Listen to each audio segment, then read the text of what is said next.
नमस्कार, आप देख रहे हैं आपका अपना चैनल हिंदी खबर में हूं आपके साथ सुनील सिंह पौरुष। उत्तर प्रदेश में मिशन रोजगार के जरिए युवाओं को लगातार नए अवसर देकर प्रदेश की प्रगति को गति दी जा रही है।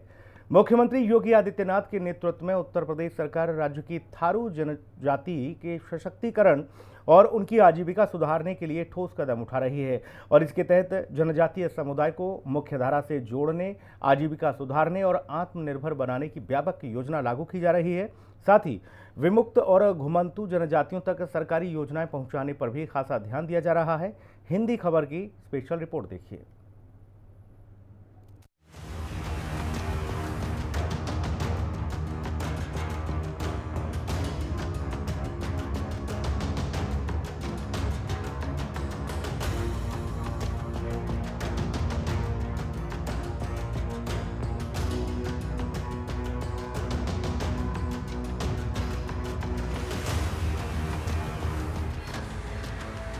घुमंतु जातियों के उत्थान के लिए सीएम योगी ने किया बोर्ड का गठन।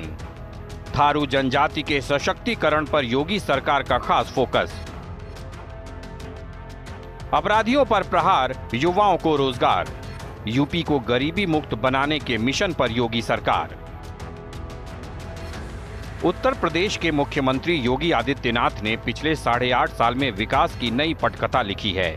जिस यूपी में 2017 से पहले आने से लोग डरते थे, वहां आज हर तरफ विकास की गंगा बह रही है। यूपी में अपराध खत्म हो गया है। सूबे से बेरोजगारी का नामो निशान मिट रहा है और रोजगार के नए नए अवसर प्रदान हो रहे हैं। इतना ही नहीं, पिछली सरकारों में जिन जनजातीय लोगों तक सरकार की योजनाएं नहीं पहुंचती थीं, आज सरकार वहां तक नौकरियां पहुंचा रही है। पिछले 8.5 साल में यूपी सरकार ने प्रदेश में 8.5 लाख से ज्यादा सरकारी नौकरियां प्रदान की हैं। इसके अलावा निजी क्षेत्र और एमएसएमई के जरिए 2 करोड़ से ज्यादा रोजगार सृजित किए हैं। मिशन रोजगार के जरिए युवाओं को लगातार नए अवसर देकर प्रदेश की प्रगति को गति दी जा रही है। मुख्यमंत्री योगी आदित्यनाथ के नेतृत्व में उत्तर प्रदेश सरकार राज्य की थारू जनजाति के सशक्तिकरण और उनकी आजीविका सुधारने के लिए भी ठोस कदम उठा रही है। इसके तहत जनजातीय समुदाय को मुख्य धारा से जोड़ने, आजीविका सुधारने और आत्मनिर्भर बनाने की व्यापक योजना लागू की जा रही है। थारू समाज की महिलाओं को नौकरी दी जा रही है। अकेले लखीमपुर खीरी जिले में थारू जनजाति की 11 बेटियां मुख्य सेविका बन गई हैं। राज्य के 3 जनपदों में थारू जनजाति के 371 स्वयं सहायता समूह गठित किए गए हैं। प्रत्येक समूह को 3,000 रुपए का रिवॉल्विंग फंड और 1.5 लाख का कम्युनिटी इन्वेस्टमेंट फंड दिया गया है ताकि वे छोटे उद्योग शुरू कर सकें। सरकार ने थारू और वनटांगिया जनजाति के गांवों को राजस्व ग्राम का दर्जा देने का निर्देश दिया है ताकि उन्हें सभी योजनाओं का लाभ मिल सके। इस वित्तीय सहयोग से समूहों को आत्मनिर्भर बनाने, छोटे उद्योगों की शुरुआत करने और आजीविका सुधार के लिए प्रोत्साहित किया जा रहा है, जो महिलाओं के लिए आर्थिक स्वावलंबन और सामाजिक सशक्तिकरण का मार्ग प्रशस्त करेगा। नेपाल बॉर्डर के दुधवा नेशनल पार्क के जंगलों के बीच थारू जनजाति से जुड़ी हुई कोई बेटी चयन हो जाती है तो मान के चलिए चयन की प्रक्रिया पारदर्शी हुई है।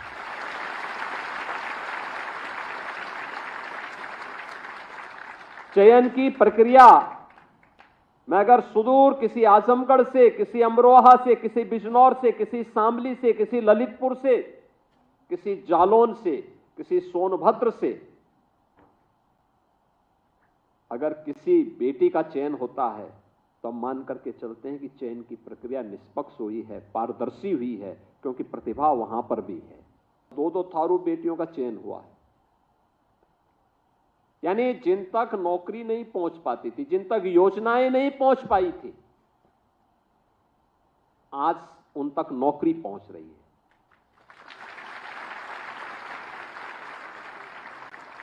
है। उत्तर प्रदेश बीमार नहीं था, उत्तर प्रदेश को बीमार किया गया था। उत्तर प्रदेश सरकार समाज के सबसे पिछड़े वर्गों को मुख्यधारा में लाने और उनके उत्थान के लिए लगातार प्रयासरत है। मुख्यमंत्री योगी आदित्यनाथ का उद्देश्य है कि विमुक्त और घुमंतु जनजातियों तक सरकारी योजनाओं की पहुंच सुनिश्चित की जाए और उनके सामाजिक आर्थिक विकास को गति दी जाए। इसके तहत 27 अगस्त को थारू समाज की बेटियों की मुख्य सेविका पर नियुक्ति की गई। तो विमुक्त जाति दिवस के अवसर पर आयोजित कार्यक्रम में सीएम योगी ने सरकारी सेवाओं में नए प्रतिमान स्थापित करने वाली विमुक्त समाज की मेधावी प्रतिभाओं को सम्मानित किया। इस मौके पर सीएम योगी ने ऐलान किया कि नट, बंजारा, बावरिया, सासी, कंजड़, कालबेलिया, सपेरा, जोगी सहित घुमंतू जातियों को मिलेगा सरकारी योजनाओं का लाभ। घुमंतू जातियों के लिए बोर्ड का गठन किया जाएगा। प्रदेश में घुमंतू जातियों के लिए कॉलोनियां और मकान का निर्माण होगा। विमुक्त जातियों की आजीविका, शिक्षा और निवास के लिए कानपुर के कल्याणपुर, लखीमपुर खीरी के साहबगंज तथा मुरादाबाद के फजलपुर में निवास और कृषि योग्य भूमि के पट्टों का आवंटन किया गया है। जैसे हम लोगों ने अन्य जातियों को आच्छादित करना प्रारंभ किया, सेचुरेशन के लक्ष्य को प्राप्त किया है, ऐसे ही यहां पर प्रदेश में एक घुमंतु जातियों का बोर्ड बनाने की आवश्यकता है। उनको बनवाइए। उसको बनाने के साथ ही इन जातियों को, अगर ये जातियां एक जगह, जिसमें सपेरा भी है, यहां है सपेरा, देखो सपेरा भी सब है, हाँ, सबको करेंगे। सपेरा होंगे, जोगी समुदाय के भी होंगे, हैं कि नहीं है? देखो बंजारा मैंने कहा है, बंजारा, नट, कंजड़, ये सभी को एक बनवा करके और इन सभी के लिए जमीन के पट्टे, मकान, ये लोग वहां बटे, इनके लिए कॉलोनी बनाएंगे, मकान की कॉलोनी बन सके। ये सुविधाएं होनी चाहिए। दशकों तक मूलभूत सुविधा से वंचित रहे विमुक्त और घुमंतू जातियों के कल्याण के लिए प्रदेश में कई प्रकार के प्रयास किए जा रहे हैं। विमुक्त जाति दिवस मनाए जाने का मुख्य उद्देश्य ही विमुक्त, घुमंतू और अर्ध घुमंतू जनजातियों के अधिकारों के प्रति समाज का ध्यान आकर्षित करते हुए इन समुदायों को सामाजिक न्याय, समानता और गरिमा दिलाने के लिए जन जागरूकता फैलाना है। योगी आदित्यनाथ ने विमुक्त जाति दिवस पर सभी को शुभकामनाएं देते हुए कहा कि नट, बंजारा, बावरिया, सासी, कंजड़, कालबेलिया, सपेरा और जोगी जैसी जातियां देश की वीर जातियां हैं, जिन्होंने विदेशी हमलों के समय योद्धा के रूप में संघर्ष किया। उन्होंने कहा कि इन जातियों ने कभी मुगलों के खिलाफ तो कभी अंग्रेजों के खिलाफ अदम्य साहस के साथ लड़ाई लड़ी। उन्होंने बताया कि अंग्रेजों ने इनके पराक्रम से भयभीत होकर साल 1871 में क्रिमिनल ट्राइब्स एक्ट लागू किया और इन जातियों को जन्म से ही अपराधी घोषित कर दिया और आज़ादी के बाद 1952 तक ये कलंक इन पर लगा रहा। लेकिन बाबा साहब भीमराव अंबेडकर के प्रयासों से 31 अगस्त 1952 को इन जातियों को इससे मुक्ति मिली और विमुक्त जाति दिवस उस ऐतिहासिक क्षण की याद दिलाता है जब इन समुदायों को आज़ादी के मायने समझ आए। सीएम योगी ने कहा कि प्रधानमंत्री नरेंद्र मोदी के नेतृत्व में पिछले 11 सालों में केंद्र और राज्य सरकार पूरी ईमानदारी से विमुक्त और घुमंतू जातियों के कल्याण के लिए कार्य कर रही है। प्रदेश में शिक्षा और आवास की दिशा में अनेक योजनाएं लागू की गई हैं। मुख्यमंत्री ने बताया कि 9 जिलों में संचालित हो रहे हैं जयप्रकाश नारायण सर्वोदय विद्यालय, 2 आवासीय आश्रम पद्धति विद्यालय शुरू हो चुके हैं। यहाँ छात्रों के रहने खाने से लेकर यूनिफॉर्म तक की व्यवस्था सरकार कर रही है। इसके अलावा 264 राजकीय अनुसूचित जाति छात्रावासों में विमुक्त जातियों के बच्चों के लिए भी विशेष सुविधा दी जा रही है। यूपी सरकार बिना भेदभाव सभी तक पहुंचा रही योजनाओं का लाभ।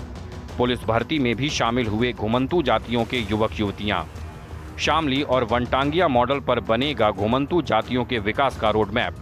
घुमंतू जातियों ने अंग्रेजों और मुगलों के खिलाफ लड़ी थी लड़ाई। इन सभी घुमंतु जातियों के कल्याण के लिए केंद्र और राज्य सरकार पूरी ईमानदारी और प्रतिबद्धता के साथ कार्य कर रही है। आज आप उस प्रदेश में देखते होंगे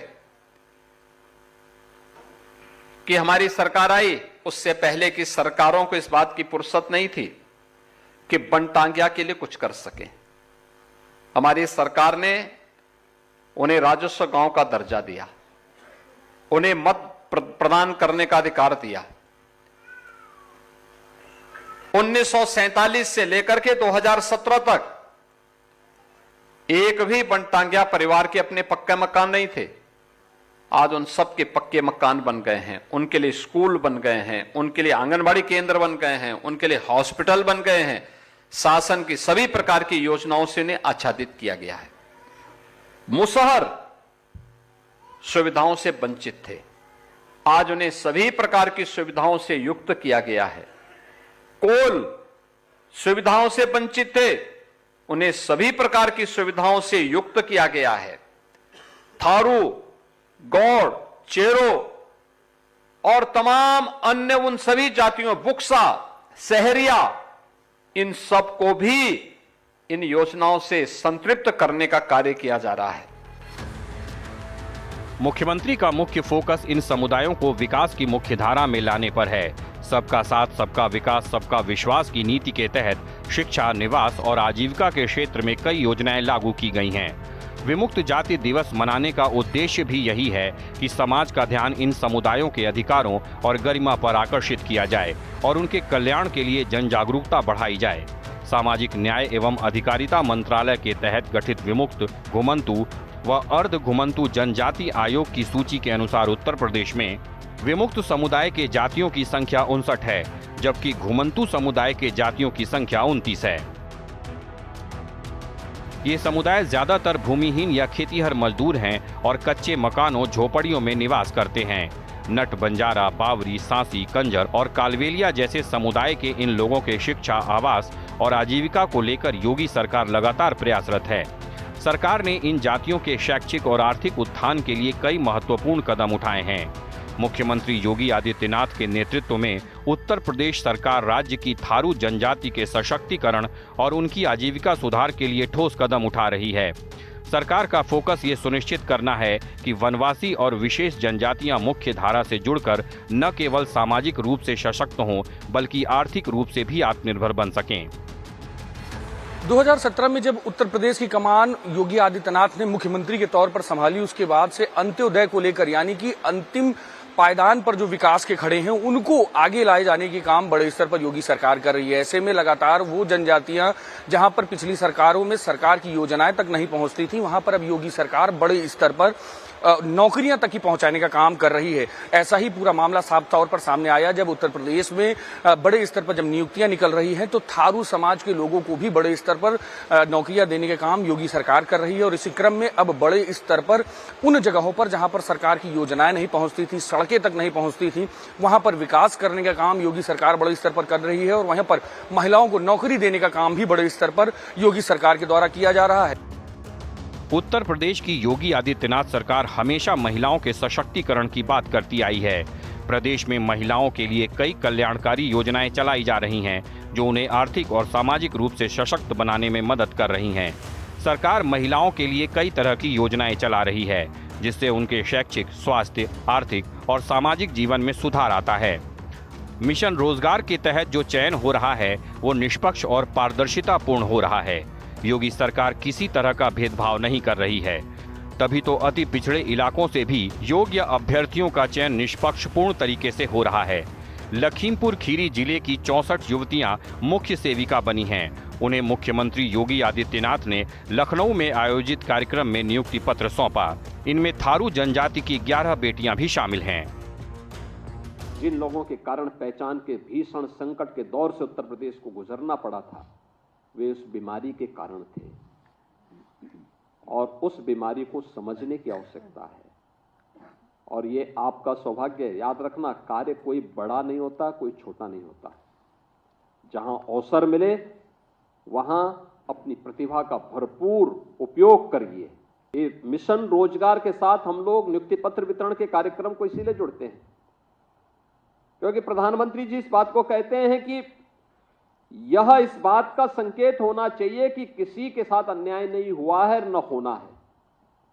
तो अगले व्यक्ति की भी गारंटी होनी चाहिए कि वह भी इस बात की गारंटी के साथ जुड़े कि कोई भेदभाव हम भी नहीं होने देंगे, न करेंगे। अगर यह जिम्मेदारी होगी तो हम न केवल अपनी सेवा के प्रति बल्कि अपने राष्ट्रीय कर्तव्यों का भी ईमानदारी पूर्वक निर्वहन कर रहे हैं। थारू समुदाय की पारंपरिक कला और हस्तशिल्प को राष्ट्रीय एवं वैश्विक मंच देने के लिए लखीमपुर खीरी के पलिया ब्लॉक में थारू हस्तशिल्प कंपनी की स्थापना की गई है। ये company forest and development related value chain के सहयोग से स्थापित हुई है। इसका उद्देश्य थारू शिल्पकारों की पारंपरिक कला को संगठित करना, उन्हें बेहतर बाजार उपलब्ध कराना और उत्पादों को ब्रांडिंग व मार्केटिंग के जरिए राष्ट्रीय व अंतर्राष्ट्रीय स्तर तक पहुंचाना है। सरकार का मानना है कि थारू समुदाय के पास प्राकृतिक संसाधनों और हस्तशिल्प की गहरी परंपरा है। इनकी कला और उत्पाद बाजार में उच्च मांग रखते हैं, लेकिन अब तक ये समुदाय संगठित नहीं था, जिस कारण इन्हें उचित मूल्य और मंच नहीं मिल पाता था। नई पहल से न केवल स्थानीय शिल्पकारों को रोजगार के अवसर मिलेंगे, बल्कि उनकी आय में भी सतत वृद्धि होगी। साथ ही थारू समाज की महिलाओं को नौकरी भी दी जा रही है। मुख्यमंत्री ने मुख्य सेविका गुरप्रीत कौर और थारू जनजाति क्षेत्र की पूजा सिंह को अपने हाथों से नियुक्ति पत्र दिया। लखीमपुर खीरी की रहने वाली थारू जनजाति की नंदो राणा पूजा सिंह नीलम राणा मुख्य सेविका बनी हैं। मुख्यमंत्री योगी के हाथों नियुक्ति पत्र मिलने के बाद चयनित अभ्यर्थियों के आंखों में खुशी के आंसू आए और चेहरे पर आत्मविश्वास झलक उठा। इनमें से ही एक नंदो राणा ने कहा कि दुधवा नेशनल पार्क के जंगलों से होने के बावजूद सरकार की पारदर्शी प्रक्रिया ने उन्हें ये मौका दिया। मैं जनपद लखीमपुर खीरी के थारू क्षेत्र चंदन चौकी से रहने वाली हूँ। मेरा नाम नंदो राणा है और मेरा मुख्य सेविका के पद पर चयन हुआ है। बिल्कुल, और ये सर्टिफिकेट भी आपको भी मिला है। देखिए, निदेशालय बाल विकास एवं पुष्टाहार उत्तर प्रदेश लखनऊ के द्वारा ये दिया गया है। नंदो राणा नाम है और सबसे बड़ी चीज ये है कि लखीमपुर खीरी से ये हैं और ऐसे क्षेत्र से हैं जो थारू जनजाति है, जो लगातार जिन जगहों पर योजनाएं नहीं पहुंचती थी वहां पर अब योगी सरकार की नौकरी पहुंच रही है। और इनसे बात करते हैं। मैम, आज आपको नौकरी मिली है, सबसे पहले क्या कहेंगी मुख्यमंत्री योगी आदित्यनाथ इनको बहुत बहुत धन्यवाद देना चाहूंगी और मैं कहना चाहूंगी कि जो भी हमारे यहाँ समस्याएं उनको जल्द से जल्द पूर्ण करा दें, जिससे हम लोगों को और आगे बढ़ने में सहयोग मिले। मुख्यमंत्री जी ने आज एक बात कही, जहां आपके क्षेत्र में जहां आप लोग रहते थे वहां पर योजनाएं नहीं पहुंचती थी, आज नौकरी मिल रही है। क्या, किस तरीके का भाव, क्या कहेंगी? उनके लिए मैं धन्यवाद देती हूँ कि उनको मतलब जनजाति के प्रति लगाव है और हमारे क्षेत्र के, विशेषकर हमारे क्षेत्र के लिए। और वो मैं चाहूंगी वो जो भी मतलब उनको उनके संज्ञान में है और वहाँ पे अच्छा करने की कोशिश करेंगे, मेरा मानना है। बाल विकास एवं पुष्टाहार विभाग में नवचयनित 2425 मुख्य सेविकाओं और 13 फार्मासिस्टों को नियुक्ति पत्र सौंपा गया। ये आयोजन पिछले 2 दशकों में बाल विकास एवं पुष्टाहार विभाग में सबसे बड़ी नियुक्ति है, जो महिलाओं के सशक्तिकरण और स्वास्थ्य सेवाओं को मजबूती देने की दिशा में मील का पत्थर साबित होगा। मुख्यमंत्री योगी आदित्यनाथ लगातार ये कहते आए हैं कि सरकार का उद्देश्य समाज के हर वर्ग को मुख्य धारा से जोड़ना है, चाहे वो वनवासी हो, वंचित वर्ग हो या विशेष जनजातियां। सभी को शिक्षा, स्वास्थ्य, रोजगार और आजीविका से जोड़कर आत्मनिर्भर बनाना राज्य सरकार की प्राथमिकता है। थारू जनजाति के लिए उठाए गए ये कदम इसी व्यापक सोच का हिस्सा हैं। सरकार का कहना है कि ये प्रयास थारू जनजाति के लिए एक मॉडल के रूप में विकसित किया जाएगा। आगे चलकर अन्य विशेष जनजातियों और वनवासी समुदायों को भी इसी पैटर्न पर सशक्त बनाने की योजना है। बहुत मुझे खुशी महसूस हो रही है और मेरा परिवार भी बहुत खुश है। और साथ में जिस तरह से लगातार मुख्यमंत्री जी महिलाओं को आगे करते हुए, चाहे शिक्षा हो चाहे रोजगार हो, उनको लेकर आगे करते हैं, तो आप इनको कैसे देखते हैं सरकार को? सर, मैं वर्तमान सरकार की बहुत बहुत आभारी हूँ कि उनके कार्यकाल में मुझे 2 सरकारी नौकरी करने का मौका मिला। और अभी कौन सी आप नौकरी कर रही हैं? सर, मैं उत्तर प्रदेश पुलिस में ट्रेनिंग कर रही हूँ, गोरखपुर जिले में रह करके। उसी के ट्रेनिंग के दौरान ही आपका इसमें सिलेक्शन? जी जी जी। तो क्या आप कहना चाहती हैं उत्तर प्रदेश सरकार के लिए? सर, मैं उनको बहुत बहुत धन्यवाद देती हूँ। सर, ये संदेश मेरा जाता है आजकल की लड़कियों को और आजकल के बच्चों को कि अगर आप मेहनत करोगे और लगन है आपको किसी चीज में, तो आप जरूर सफलता प्राप्त कर पाओगे। सर, मेरा मुख्य सेविका पद पर चयन हुआ है। कितना खुश है और किसके द्वारा प्रशस्ति पत्र मिला है? सर, हमें मुख्यमंत्री द्वारा वहाँ पर के जो सुपरवाइजर हैं उनके द्वारा दिया गया था, सर, लखनऊ में ही। जी, कल आप लोग वहाँ गए थे, कितना खुश है और कितना श्रेय किसको देंगी? सर, हम लोग बहुत ज्यादा खुश हैं। हमें इसका श्रेय अपने से ये जो भाजपा सरकार है सर, माननीय मुख्यमंत्री जी को देना चाहूंगी। जी, कितना लगन मेहनत से आप लोग पढ़ाई किए, क्योंकि आपके गांव में स्वास्थ्य शिक्षा है नहीं ये चीज़? सर, हमने पढ़ाई तो बहुत लगन से की है। सर, हमें विश्वास था कि हम जब पढ़ाई इतने अच्छे तरीके से कर रहे हैं तो हमारा कहीं ना कहीं सिलेक्शन जरूर ही होगा। जी। आज आपका सिलेक्शन हो गया? जी, आज हमारा सिलेक्शन हो गया, हम बहुत ज़्यादा खुश हैं। इसके लिए फिर से मैं माननीय मुख्यमंत्री जी को धन्यवाद देना चाहूँगी। सीएम योगी की देखरेख में यूपी महिला सशक्तिकरण की दिशा में लगातार आगे बढ़ रहा है। 1947 से 2017 तक यूपी में सिर्फ 10,000 महिला पुलिसकर्मी थीं, जबकि पिछले 8 सालों में 40,000 से ज्यादा महिलाओं की भर्ती की गई है। हाल ही में हुई 60,000 से ज्यादा पुलिस भर्ती में भी 12,045 बेटियां चयनित हुईं। इसके अलावा मुख्यमंत्री कन्या सुमंगला योजना से 26 लाख से ज्यादा बेटियों को लाभ मिला है। वहीं सामूहिक विवाह योजना से 4 लाख शादियां संपन्न कराई गईं। यानी योगी सरकार हर तरफ से महिलाओं को सशक्त बनाने में जुटी हुई है और भी बगैर किसी भेदभाव के साथ ही युवाओं को भी ज्यादा से ज्यादा रोजगार देकर योगी सरकार प्रदेश को विकास पथ पर आगे बढ़ाने में जुटी हुई है। हाल ही में लखनऊ में 3 दिन के रोजगार महाकुंभ के जरिए करीब 50,000 युवाओं को नौकरी दी गई थी और सीएम योगी ने इस मौके पर ऐलान किया था कि उत्तर प्रदेश में काम करने वाले हर व्यक्ति को रोजगार और नौकरी की गारंटी दी जाएगी। इसके लिए सरकार जल्दी ही एक नया कॉरपोरेशन बनाएगी जो ये सुनिश्चित करेगा कि हर कामगार को न्यूनतम वेतन मिले और वेतन में किसी प्रकार की कटौती न हो। लगातार जिस तरीके से योगी सरकार उत्तर प्रदेश में रोजगार को बढ़ा रही है, जहां पर शहरी क्षेत्रों तक, ग्रामीण क्षेत्रों तक, साथ ही साथ अब सुदूर क्षेत्रों तक जो बॉर्डर्स हैं, यूपी के बॉर्डर्स हैं, वहां तक की भी नौकरी पहुंचाने का काम बड़े स्तर पर योगी सरकार कर रही है। और इसी की वजह से जिन लोगों को भी ये नौकरियां मिल रही हैं वो साफ तौर पर कह रहे हैं कि सरकार पूरी तरीके से पारदर्शी तौर पर रोजगार दे रही है, नियुक्तियां कर रही है और उसी की वजह से उनको अब नौकरियां मिल पा रही हैं। वरना पिछली सरकारों में जिस तरीके से नौकरियों को लेकर लगातार घपले किए जाते थे, लगातार जिस तरीके से लेन देन चलता था, उनमें उनका नंबर नहीं आ पाता था। लेकिन अब योगी सरकार जिस तरीके से पारदर्शी रोजगार दे रही है, पारदर्शी नियुक्तियां करवा रही है, उसी का कारण है कि अब थारू समाज तक के लोगों को बड़े स्तर पर नौकरियां मिल रही हैं। राज्य में भाजपा शासन के दौरान महिलाओं को सामाजिक, आर्थिक और प्रशासनिक स्तर पर जिस तरह से आगे बढ़ने का अवसर मिला है वो अभूतपूर्व है। सरकार द्वारा लिए गए हालिया फैसले न केवल महिलाओं को सम्मान और आत्मविश्वास प्रदान कर रहे हैं, बल्कि उनकी सामाजिक भागीदारी भी तेजी से बढ़ रही है। योगी सरकार ने महिलाओं की सुरक्षा सुनिश्चित करने के लिए कानून व्यवस्था को सख्त किया है और एंटी रोमियो स्क्वाड, महिला हेल्पलाइन, पिंक बूथ जैसे अनेक प्रयासों को और प्रभावशाली तरीके से लागू किया है। साथ ही महिलाओं को स्वरोजगार और स्वरूप देने के लिए मिशन शक्ति, महिला उद्यमिता कार्यक्रम और कौशल विकास योजनाएं भी सक्रिय रूप से चल रही हैं। इन प्रयासों के चलते आज प्रदेश की महिलाएं न केवल शिक्षा और रोजगार के क्षेत्र में आगे आ रही हैं, बल्कि नेतृत्व की भूमिका में भी दिखाई देने लगी हैं। ग्रामीण क्षेत्रों में भी महिलाओं में जागरूकता बढ़ी है और वे अधिक आत्मनिर्भर बन रही हैं। सरकार का ये प्रयास है कि महिलाओं को ऐसा वातावरण दिया जाए जहां वे बिना भय के पूरी स्वतंत्रता के साथ अपने जीवन के हर क्षेत्र में आगे बढ़ सकें। इन सभी पहलों ने एक सकारात्मक सामाजिक बदलाव की नींव रखी है, जिससे आने वाले सालों में उत्तर प्रदेश में महिलाओं की स्थिति और भी सशक्त और सुरक्षित बनती दिख रही है।